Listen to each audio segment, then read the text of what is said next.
Hello and welcome to The Shift, the podcast that aims to tell the no-holds-barred truth about being a woman post-40.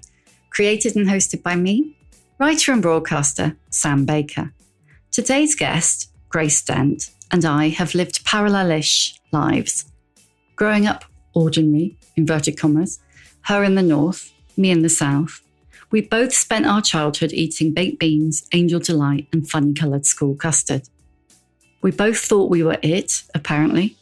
And we both got our first break on the weekly Real Life magazine chat. And then somehow wangled our way into glossy magazines. But there our paths diverged because Grace went on to become one of the nation's best loved food writers, quote unquote, and the woman who brought true potato love to Masterchef. As well as being a Masterchef regular, Grace is The Guardian's restaurant critic, Fortnum Restaurant Writer of the Year, host of the Comfort Eating podcast, and the author of 2 memoirs, the bestselling Hungry and now Comfort Eating, about what we eat when no one's looking. I think that the world divides into, or well, Great Britain divides into 2 sets of people, and they're the ones that can go directly to the microwave with their beans, and people that have to have a couple of little spoons, just a couple of little cold spoons. Grace joined me to talk about how the hell of secondary school never leaves you, how she decided it was time to get sober, balancing her problematic Gen X body image with eating for a living, why she moved home in her 40s to care for her mum and dad, and the actual crime of being 50.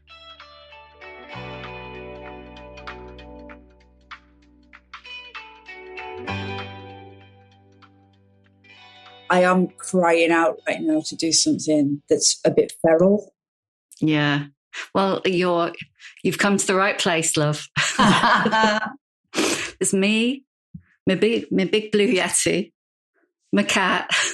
I love that you've let your cat stay in, because there's a part before every podcast I do, be it with you or my one, where I scrape them up and I drag them upstairs and put them in a back room because they're both 19 and they're a bit... Oh, God, yeah. So they spend their time shouting, like, you know, when an old person doesn't understand how loud they are because because their hearing aid's not working. So you've let yours in. Mine are banished. I love it. And it's like, I noticed on your tour you're doing Braemar as well, and I want to say, well done, because the number of times people put tours out and they aren't even coming to Scotland. And so I harangue them on social media until they add Edinburgh or Glasgow. But you're actually doing 2. That is pretty impressive. The Braemar one is already sold out. Yeah, and Carlisle. Carlisle is sold out. I think that might just be a lot of my enemies from school, though, coming to see if I'm fatter and got more wrinkles. That's the only... Have you ever been to a school reunion? I was thinking that when I was reading Hungry. No, they don't invite me. I can only imagine that they have them very quietly and don't put them on social media in case I turn up. I've never been to one. I would be terrified to go to a school reunion. I've been writing down life's definite truths recently, because as I slide into middle age, well, I'm in middle age, I've been writing down some definite truths. And one of them is that I don't think we understand when we're younger how much secondary school affects us for life. Oh, man. And it's never going. It's never going. I realise this now at this age, you know, looking at my grey hairs and all the other accoutrements of middle age, how I was spoken to by, you know, ex-girl that day in 1985 still burns in my brain. I'm like, what, Grace, leave it. Why is this living in my head? Or things like, you can't do maths. You're not any good at science. Or you're not the kind of person that would play piano, or whatever it is. What your secondary school years stay with you forever. Like with comfort eating, when I was writing that, I thought, why do you keep going back to school dinners? Why do you keep wanting to talk about the tribes at school and the goths and the people in the music room and school dinner ladies and learning French from tricolor textbooks and all of this stuff. I thought because it lives in my brain and it'll never stop living in my brain. So that's one of my truths. No, I really noticed that actually in both books because, well, so much of our childhoods are so similar, but that comp school thing where you are, it lives in you forever, but it literally scars you is what it does. And all of those things they said to you, like, for me, it was like I was ugly because I was ginger and I had freckles and I was fat and I was swotty, and it's just like, and those things really stay with you. And one of the things I always think is when people say, oh, I'd love to get really old and live in a retirement community with all my friends, I always think that sounds fucking horrible. A bunch of women who would have probably beaten you up at school, and you're trapped with them for 20 years. I can't believe you just said that, because that's the thought that I have in my head all the time, that I daren't say out loud, because as a woman, especially now, you're never allowed to say that the scars that you've taken from secondary school about other women, you carry it with you forever. So and that's why there's a lot of women that we're scared of hen weekends. We're scared of the large book group that suddenly goes out of control and it's all Lord of the Flies. I don't have children, but I would have been terrified to get involved with NCT. School gates. School gates. Oh, school gates. Going horrifying. To the school gate. But it's sad, isn't it? Because we know as women that we're so strong and so resourceful and such good friends to each other. Like it is a complete truth that a woman will support you through things in a way that your partner, your husband, your boyfriend might not even notice to do, might not have the gumption to do, and a woman will support you. But groups of women, and I think that this is, for me, is from secondary school, terrify me. I was talking to another woman about this a couple of days ago, and I said, I was in a fashion shoot and I had all the dress on and posing, and someone said, you look amazing. And I went, I think I'm it, right? And it came from my bowels somewhere. I went, and I underlined it. I think I'm it. You think you're it, you do. And I thought, my childhood and teen years before I escaped Carlisle, did I ever escape Carlisle? No, I think I'm still there in my head, was completely governed by the imaginary crime we all foist upon each other of thinking they're it. You think you're it. Look at you, Sam, walking down the street like you think you're it. Think about Sam, she thinks she's it. And it isn't even attached to anything. It's not an accusation that you can even deny, because there's nothing tangible about it other than you maybe, because I've got quite, my mother had really good posture and she always had me like walking about with my shoulders back. There was a way that I must have kind of transported myself to school that made me think I was it. I wonder if it was your posture. Those things, they scar you for life, don't they? I remember when we were talking earlier about school reunions, and I would no more go than chop my fucking arm off. I remember going to the local pub, when you used to go home at Christmas when you first went to London, and on Christmas Eve everybody used to go to the local pub. And I remember meeting some girl at school, it was Rhonda Sturgis, just in case she's listening, and we were in the Lamb when it was still the Lamb. It's been changed into some kind of cocktail bar now. And she said to me, why you? Why did you get a job on magazines? Why you, of all the people? And afterwards I thought, and I couldn't answer. And at the time I thought, well, probably because you always fucking treated me like that, all of you, So, but so completely rude. I love it when people younger than me talk about microaggressions, because there's enough aggressions right to your face. Awful. When you're 10, 11, 12, 13 and the boys said to me, look at her teeth, look at her face, look at her chin, look at her, she looks like a witch. Look at her fat little thighs. Look at that. And all these things they say to you when you're that age, and it sticks with you in your head. But then you get to about 14, 15, 16, 17, and the boys then kind of want to sleep with you. So they have a little bit of an air of niceness about it. And you don't hear those things as much about your teeth or your bum or your thighs. But then social media arrived 25 years later. I love that you and I both got our breaks on Chat magazine. Oh, Sam. It's the only way girls like you and me could get in. The only way. Because they didn't care that we didn't have double-barreled names or posh middle names like what you have. My very posh middle name, Georgina, put that in. Trying to get into Hearst magazines. Chat magazine was one of my most favorite things I ever did. I was only there for a little while. I was certainly not on staff. I was getting paid. I think I was getting paid 50 quid a day to open the mailbag. And this was back in the day. Again, pull up a chair, young people. This was before the internet, where if you wanted to make some money, you could buy Chat magazine and snip out a coupon at the back that said, "Do you have a real life story?" Yeah. We pay £200. I wrote those, not the coupon, the stories. So we would go to work in the magazine, and there'd be this massive, sometimes two, bulging mailbag. And you opened it up and it was just full of these coupons. And it was women all over Britain who'd written, at very best, it would be a botched tattoo. Yeah. Real. And it would be a picture of the tattoo.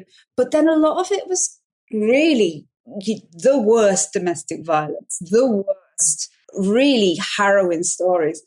And then exactly you and I, then you had to ring the people. This was before mobile phones. The phone would ring out and out and out. And you go, "Oh, hello, Julie, I believe." And then you'd start to read back to them what they'd said. And sometimes they'd want to talk about it. And you had to write it all up in the first person. Yes, yeah. Like a kind of a fictionalized version of what they told you. Like a lovely Mills and Boon about their stepfather putting them in a freezer or something really awful.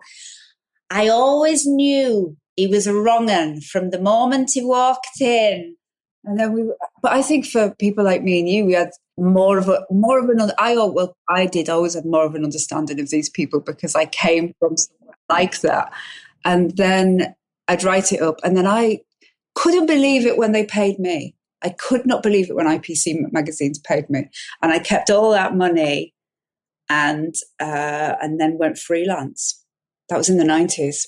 But I loved that you put your middle name in to get a job on Marie Claire, because I remember when I got married quite young, when I was 26, and I was adamant, like, "I'm not taking your bloody name. My name's my name. I'm not taking it."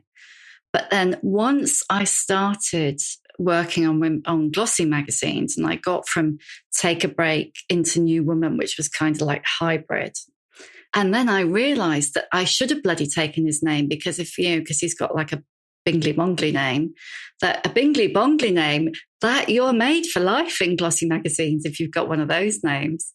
It's like, damn, what was I thinking? I should have just changed my entire name early on, because my name is Grace Dent. It's two short, sharp grunts. And I realized that if you put Georgina in the middle of it, people seem to suddenly take me more seriously. Isn't that awful? It is, but it's really awful. But I'm so used to it now. But that when you first get there, you first go to London and somehow you get a job, which I think was still possible in the late 80s and early 90s. I mean, fuck knows how they do it now.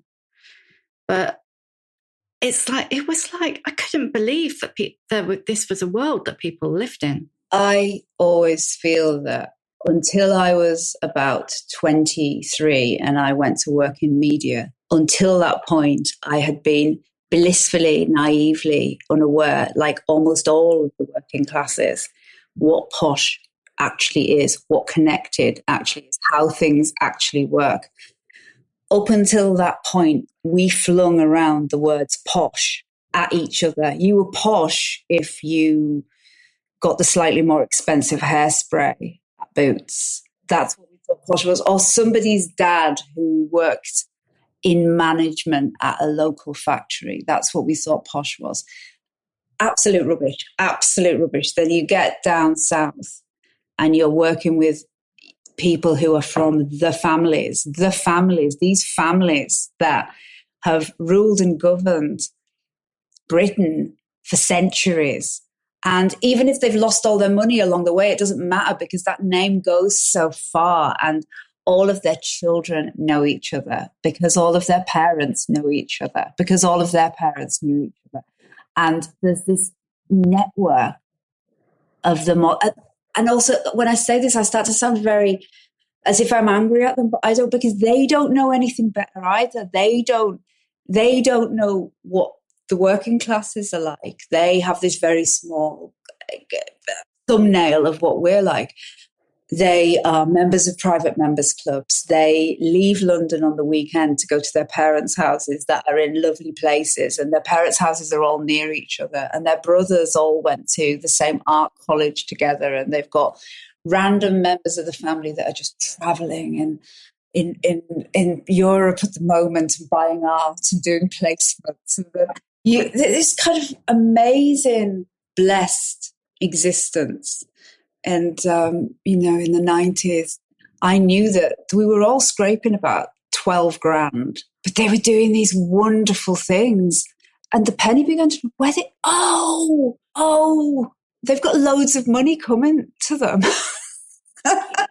Yeah, they've got money coming from other places, which is why they haven't got enormous bloody credit card bills. And they begin to have children much quicker and many more of them. And those children start to go to really good schools. And it's all and then as your parents' age and their parents' age, suddenly you're staring down the barrel of the NHS. Very different. And then, and then they begin to inherit all of the things their parents are leaving to them. So I would say that when you're a working class person in a middle upper class world, the differences never stop presenting themselves. It's just to me, it's just the way it is, and I wouldn't want to be in that world permanently. Whenever I'm mixing in those circles, I kind of quite like to just come home to I quite like to scoot around Asda. No, it's like when I used to have to do the fashion shows. When I came home, I was just like, I just want to put my pajamas on and get takeaway curry. I can't eat this. And this sounds so wanky. Sorry, the cat's attacking the back of my chair, which is the thing he does. What a bugger. Yeah, I was going to say, and it does sound really wanky, I can't drink any more glasses of champagne. I don't want. I mean, I know.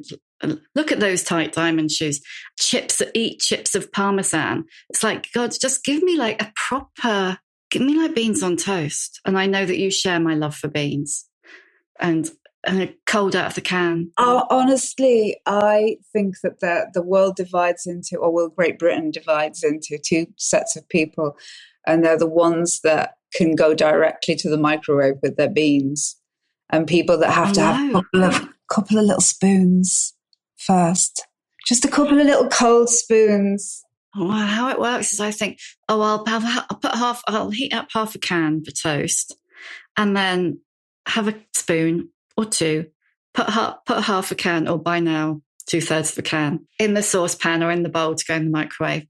And then it's like, there's not enough left to save. So then you have to eat the rest out the can. And that's normal, isn't it? But it is normal. I think what's incredibly normal is the fact that as women, we can't permit ourselves to have a full can of baked beans. Yeah, exactly. Because we know the calories in them. That's the problem. Lest we go completely mad and have a full can of baked beans. We even play games with ourselves about beans. Do you still know the calories in absolutely everything? Yes, I talk about this freely to the absolute horror of younger women, because, as I always say, I am a very typical Generation X woman. So when it comes to food, I grew up in a world where my coffee table in our working class house was just a big pile of slimming magazines and cut out and keep diet sheets. And the junk drawer in the kitchen always had the calorie book. The calorie books. And in the 80s, especially, we were sold this idea that 1,000 calories a day, 1,000 was what you had to go on to lose those unsightly inches before summer. The inch you could pinch. If you can pinch more than an inch, then you're a very awful person and you should be eating Special K. So although I applaud the idea of body positivity and I see it in other women and it looks lovely, I sit and I watch other women walk past when I'm sitting in a cafe and I think, look at you just walking down there with like your arms like that and you've got like a little top on. Like, how do you do that? How do you just get up, put a pair of shorts on and just walk out the house when like, you know, you've got like a lovely jiggly bum. And I just don't think I'm very prepared to be proved wrong. But I think that our generation I was brought up on Miss World competition, 36, 24, 36. And the Sun newspaper. I learned to read, picking up copies of the Sun and reading page 3 where it said, Sam is 38, 22, 37. Or whether 37 would be big, it would be 33 or something. Yeah, it was always top heavier, wasn't it? Top heavy lovelies. So yeah, do I know calories? I know calories in everything. Isn't it insane? You go, your brain is like Arnold Schwarzenegger in the Terminator going, 444 calories for breakfast. Oh dear, alert. But then, I mean, I'm a restaurant critic, so I've got to fit all of that. I've got to fit all of that hell into trying to do my job and trying to do it well and trying to eat and taste all these amazing foods, but also trying to get into a tiny dress to be on MasterChef so that Kevin in Halifax can tell me on Twitter that he thinks I've put on a kilo to my face. How do you square that? I have to accept that I am going to have to eat because it's my job.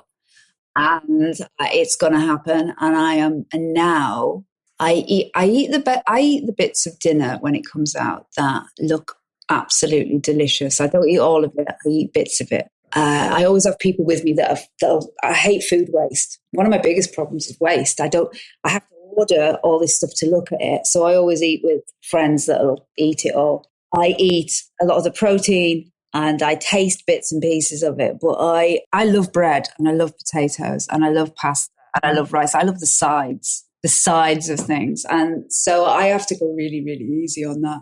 I just have a little bit, but I'm better at it now. I mean, my weight goes up and down. I'm like Oprah Winfrey. You never know what Grace Dent you're getting.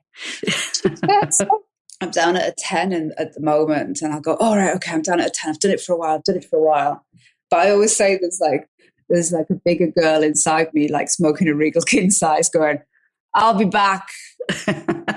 It's funny, but can you imagine Jay Rayner ever having this conversation? No, I mean, if I sound like I'm laughing about it, it's because I think I went through my angry feminist years. Mm-hmm. The girls I see now, the young women, and they're angry and they're furious about all of these things. I understand, I get it. Because there's a moment where you wake up and go, why? You know, why? There's a moment you wake up and you're furious. I think I've gone through my furious years, gone through my, why do I have to worry about what I have on and the boys all wear the same suit for every TV show they do? And all that. But I mean, that's the thinnest end of the wedge. I could be angry about everything. But I think one of the things about getting older is that you just know. You know about all the unfairness. And I think you become a lot calmer about it. You just have to choose your battles. I just hope the younger women are just going to fight for the causes. But there's a lot. I don't know. Just let me be a crone. Just let me be. Yeah. Oh, I'm here for that. I am so here for that. Just gone into my crone years of just sitting around going, I've seen it all before. It's like there's a bit in, I can't remember because I've read them both again back to back. I think it might be in Hungry, when you talk about the point that you realize that whether or not there are any kids involved, somebody has to be the man. And I just think that is such a moment of realization, isn't it? When it doesn't matter whether there's children, but somebody's got to keep the house running. And 99 times out of 100 it's you. Yeah, absolutely. So that somebody in the relationship has to be man. Somebody has to work out where the wheelie bins are, and somebody has to buy pedal bin liners, and somebody has to keep on filling the fridge and bringing the magic Alibaba basket down and putting all the smelly things into the washing machine. I am appalled that at this stage in my life I'm still finding places to hang socks so they don't go moldy, foisty, smelly. This was not meant to happen. I mean, talk about feminism. Like I made a massive mistake early on with this career business. Why did me arguing with my mother point blank that I was going to go and have a career when all she wanted me to do was marry a local builder, right?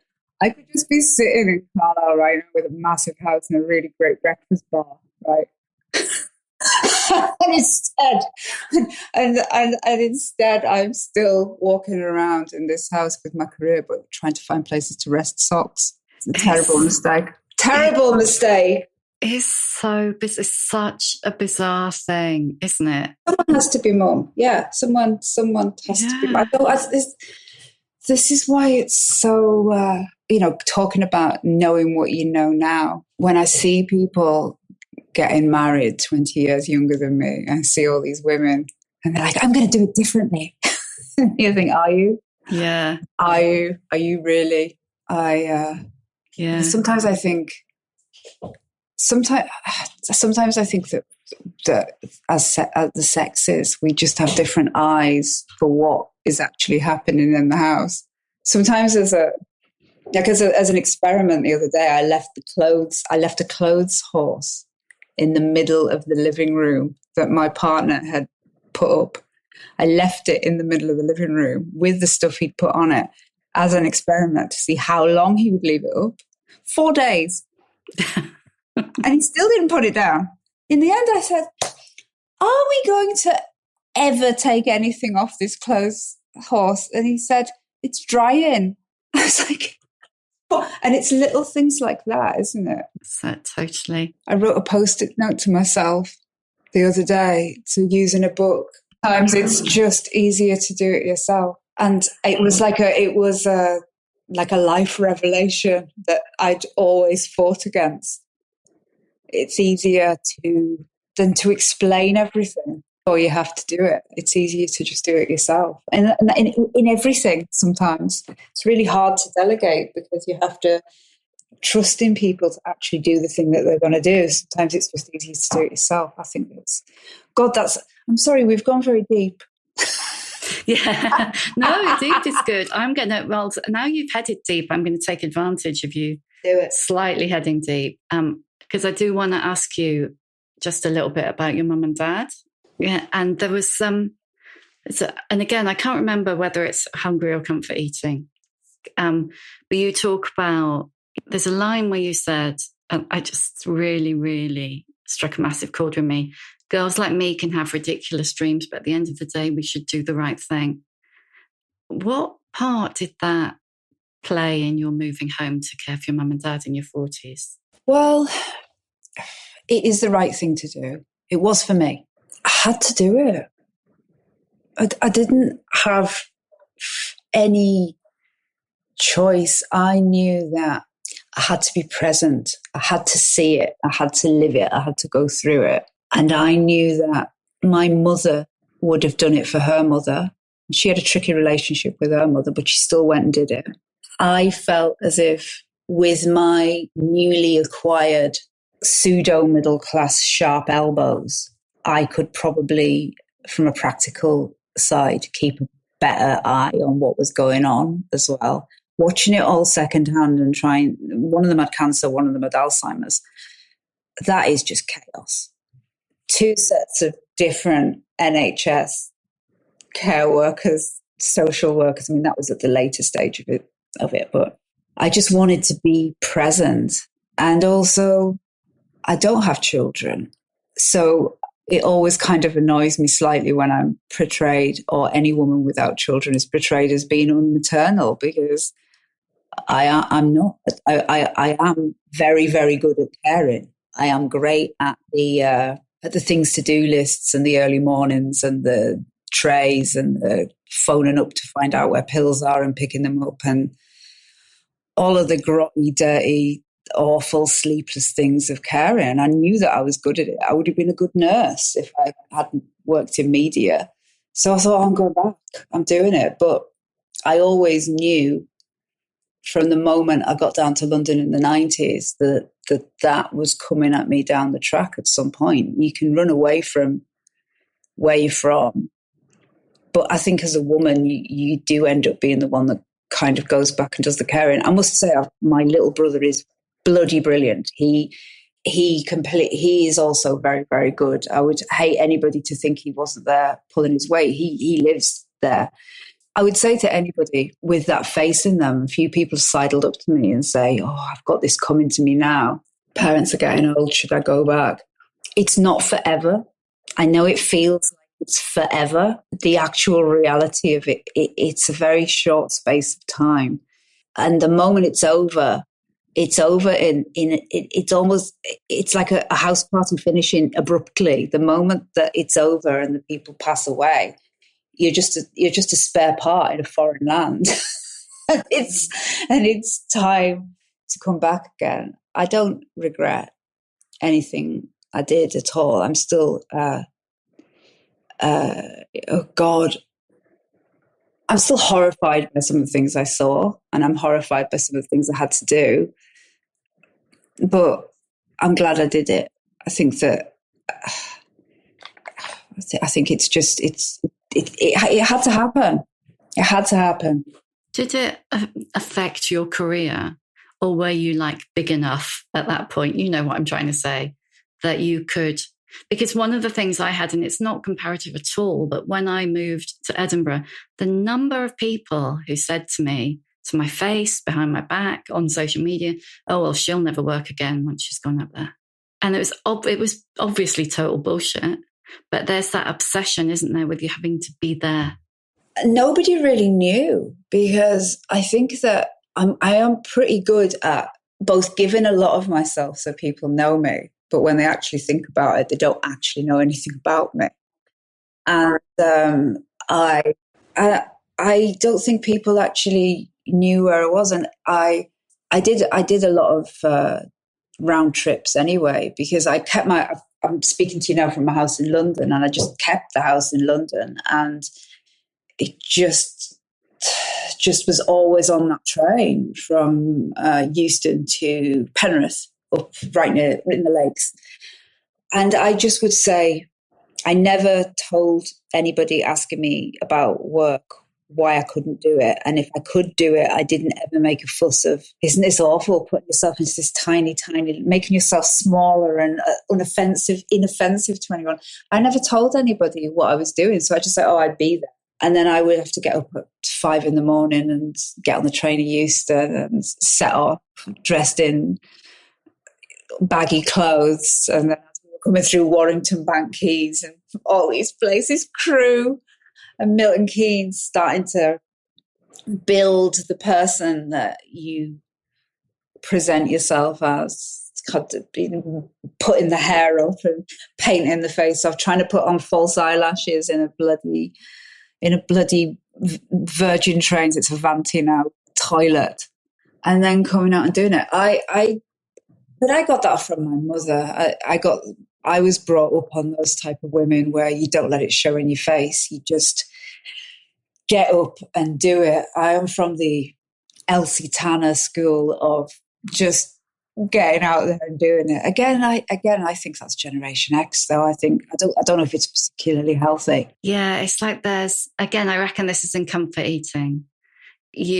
No, I reckon this is in hungry. You said early on about learning that work is a great place to hide. And I just thought, yeah, totally that. When I was a little girl, my father, for all of his faults, was a very hard worker, up at 5 a.m. in the morning and often gone before we got up, and staying out really late, taking on all extra shifts and extra jobs, foreigners' jobs. Do they still say that anymore? Foreigner used to mean an extra job, a foreigner. And then when I got years later, decades later, my 40s, I thought, oh my God, he was just hiding from us. He was hiding from all his hiding stuff. from all his ghosts. He was hiding from all of the things that nobody could ask him any questions if he just always worked. So yeah, I think that I've definitely been guilty of that. I love working. I love working. It's one of the chief reasons I didn't push to have children. And isn't that awful? Like, the thought of having to put a pin in everything and not be able to do anything, and then maybe only be able to come back at 60% of what I was doing, terrified me. I don't think that's awful at all. I think that loads of women feel like that. I think you've just managed to put into words probably how I felt. I think if you're a woman and you're lucky enough to know from an early age or in your 20s that you want a baby, and you pick them up and you smell their heads and you're like, oh, I want that baby. And your friends have babies, your family have babies, and you're coming away from their houses like crying, oh, so I want that. And bloody have that baby. Oh my, I envy those women, because then you've got the vast majority of people that are like, that face. I think there's some women that absolutely don't. And again, I envy them. Oh, absolutely, just ugh, yuck. These women that are like, don't want. But the certainty. That's it. Certainty. Yeah. And then there's just millions and millions and millions of women like me who I fought so hard for this career. Fought so hard to get out where I was from and travel and all these lovely things. And I don't want to give it up. So it has meant that I do work. I do work continuously. I work every morning from 5 o'clock, every single morning. Wow, impressive. It's such a difficult conversation because everyone feels attacked. If you've not got kids, you feel attacked. If you've got kids, you feel attacked. Yeah, if you wanted kids and couldn't have them. Exactly, I was going to say that. If you desperately want them and you weren't fertile enough or whatever it was, you weren't, and you didn't have the money to throw at it, it's horrible. It's all horrible. Or you've now got 3 and what you would have actually liked to have done was be bloody commissioner and stylist. It's not all of it's just a big, massive way that we pit ourselves against each other.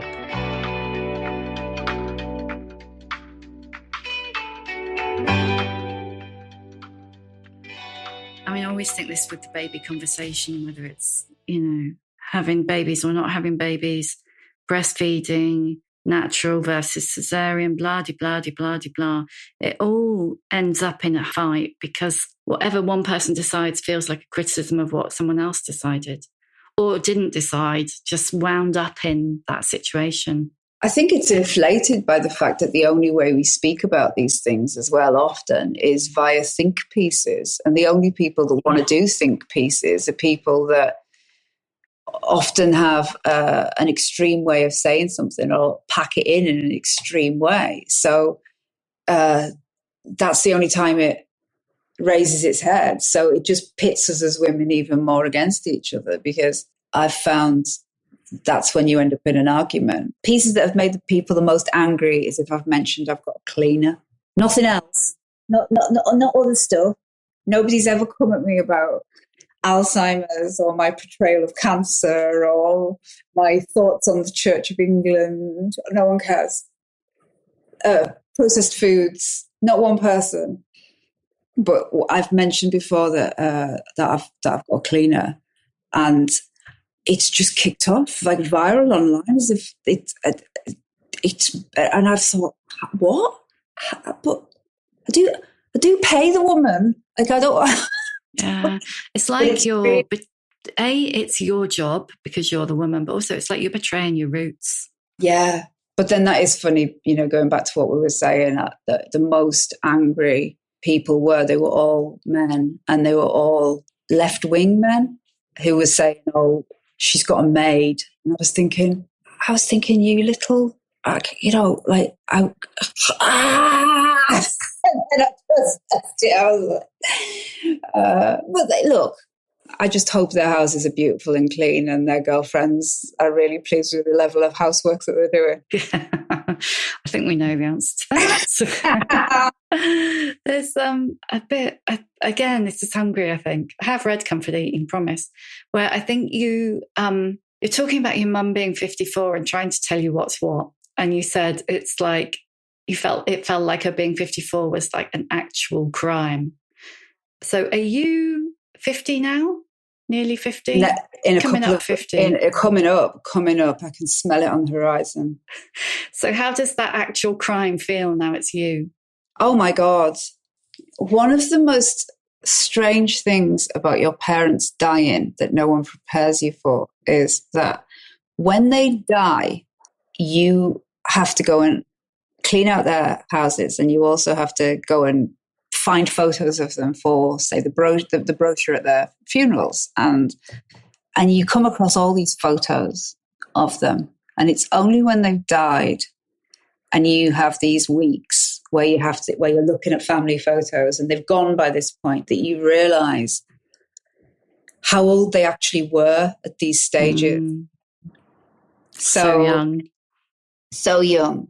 So the one that springs to mind is that when I left to go to university, my mother was about 53, 54, and her cousin decided to go on some holidays. They had spare time and probably a bit of spare money now, bloody left. And they went on holidays, and I saw the photos of those holidays. She had boxes and boxes of them. And she was so young, beautiful, and having the time of her life on these holidays. And I remember when she went on those holidays, and I thought, oh, bless her,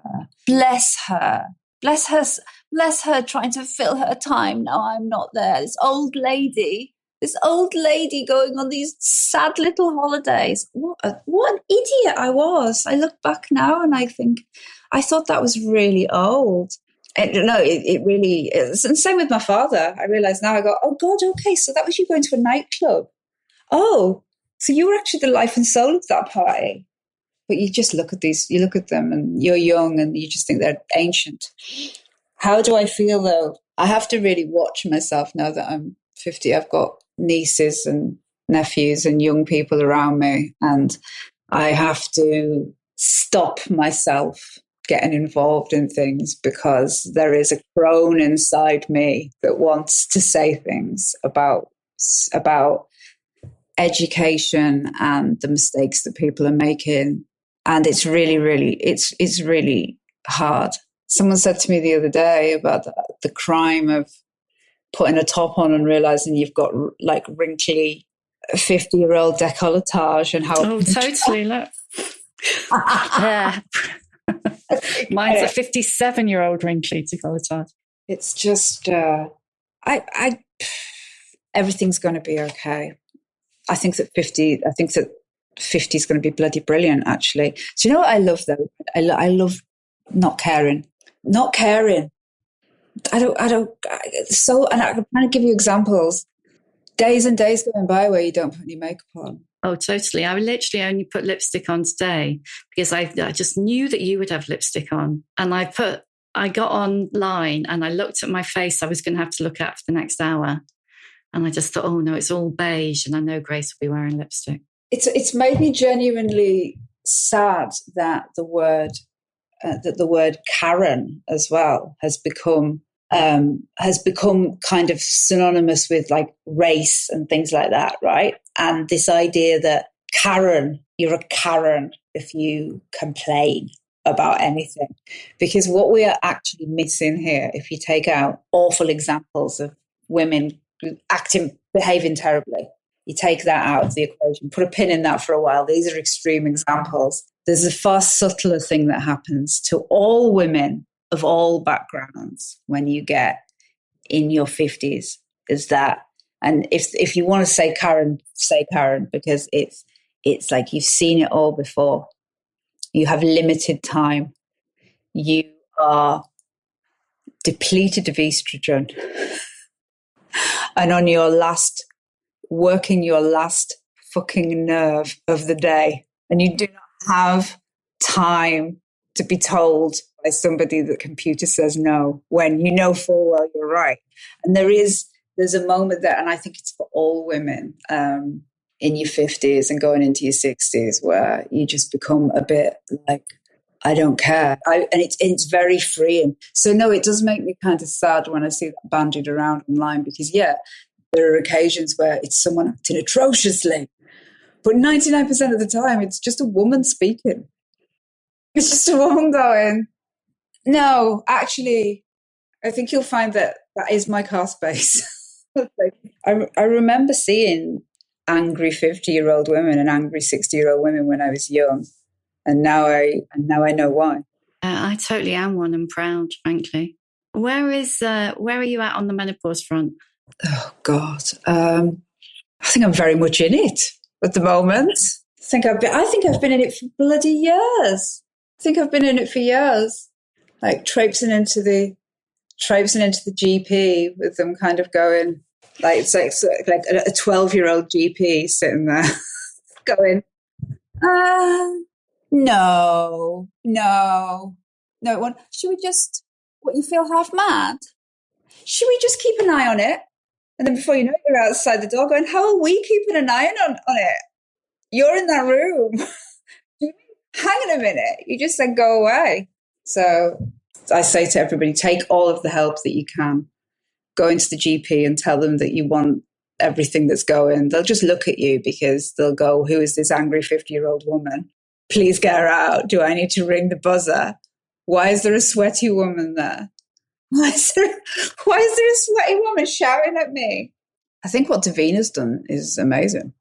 I mean, that is a genuine damehood there. Don't piss about with an MBE or an OBE. Just go straight in, give her a damehood.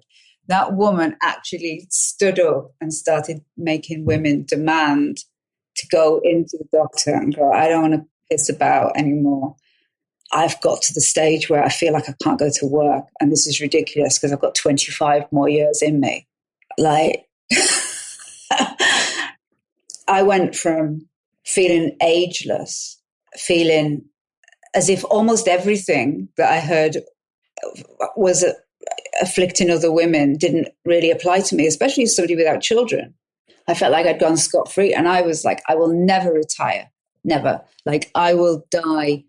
I will basically slump forward against my computer.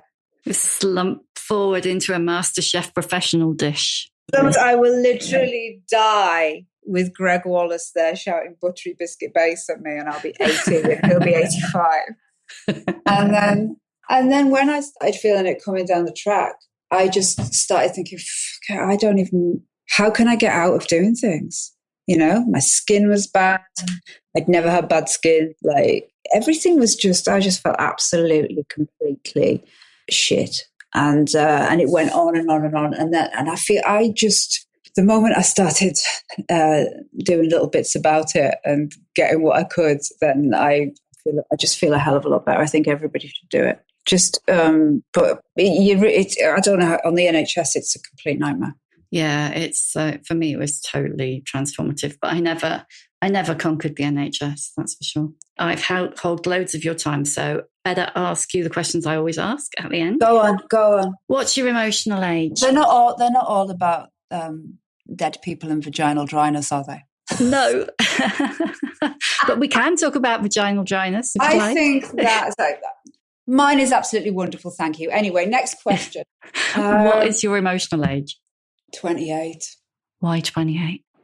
Right. When I was 28, I had absolutely tons of energy, and I was at the beginning of my career. No, I was a few years into my career, and I just always, I had really good cheekbones and I had really good upper arms. Isn't that ridiculous? Yeah. You've still got really good cheekbones, and I can't see your upper arms, so I can't judge. I could really rock a Jane Norman dress. Oh, that is an achievement. I could really rock. I had a tiny little waist, and I would go around in my lovely Kukai boot cuts. And I was working for the Daily Mirror and traveling all over the world. And I don't feel like I always look at myself and think, you haven't changed that much. You really haven't changed that much. It's probably bigger and wobblier, and some things are slightly more lower hanging than they used to be. God, I used to go out with no bra all the time. And I had big boobs as well, but I just used to go out in no bra because they were very, what's the word I'm looking for? Buoyant. But yeah, pert. I don't know. They were pert. But like that. If you're a younger woman listening to this, please enjoy that. Yeah. Well, they still hold themselves up. Let them. Yeah. Give us a book recommendation. So it can be like a book that changed your life, or it can just be a book you read lately that you liked. I am reading The Priory of the Orange Tree by Samantha Shannon. Is that fantasy? Yeah. It's a fantasy.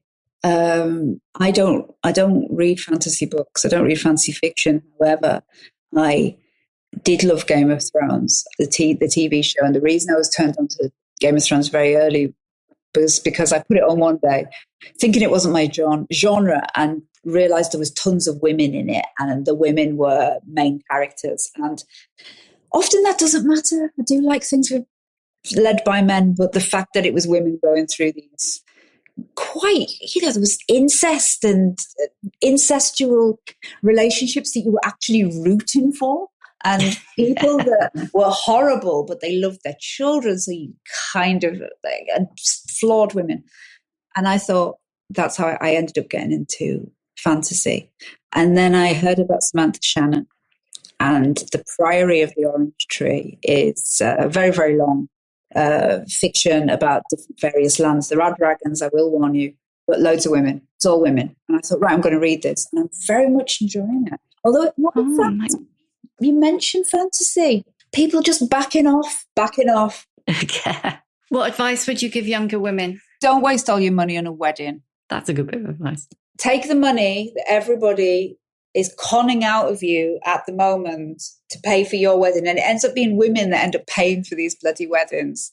If there's money floating about and your parents want to donate money and you've got money, take the money and buy real estate and put it in your name. Did you do that?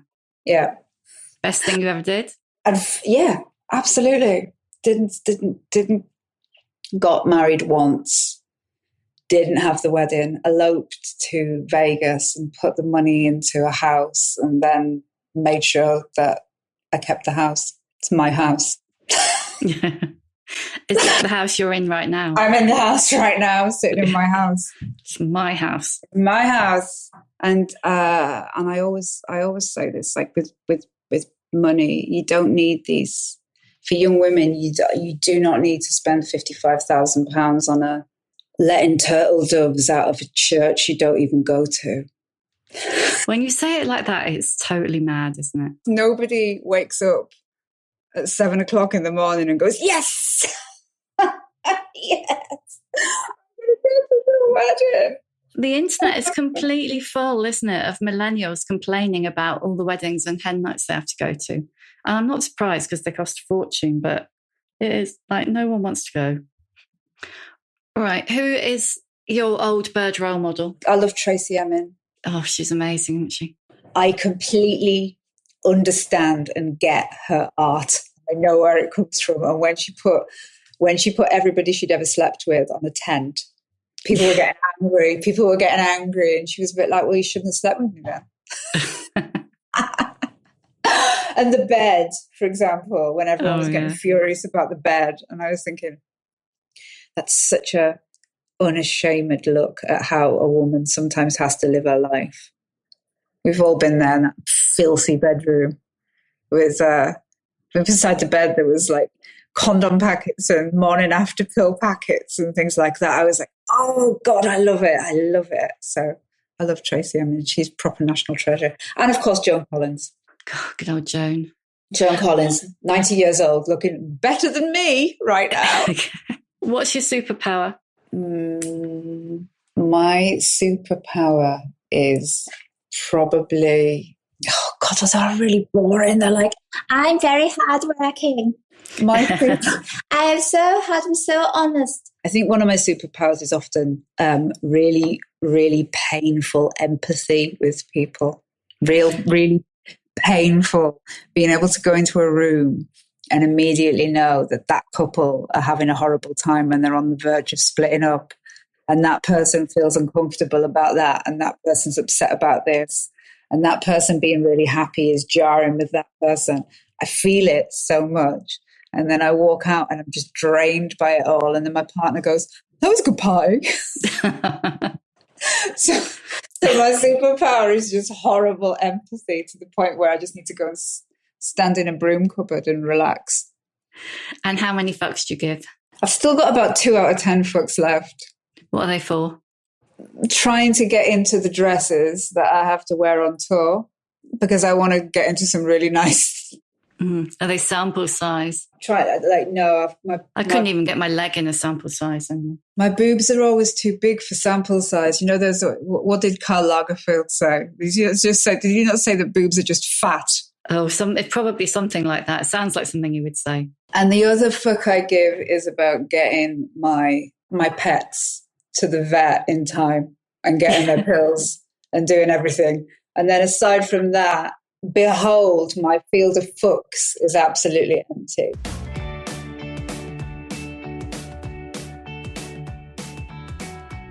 Thank you for listening. If you enjoyed this episode, you might also like my conversations with Kate Spicer and Marina Hyde. You'll find a link to them, along with a link to Grace's podcast, Comfort Eating, in the show notes. You can hear a new episode of The Shift each Tuesday, wherever you get your podcasts. If you like what you hear, please do rate, review and follow, because it really does help other people find us. And if you'd like more of The Shift in your life, head over to theshiftwithsambaker.substack.com and sign up for weekly newsletters, podcast extras and more.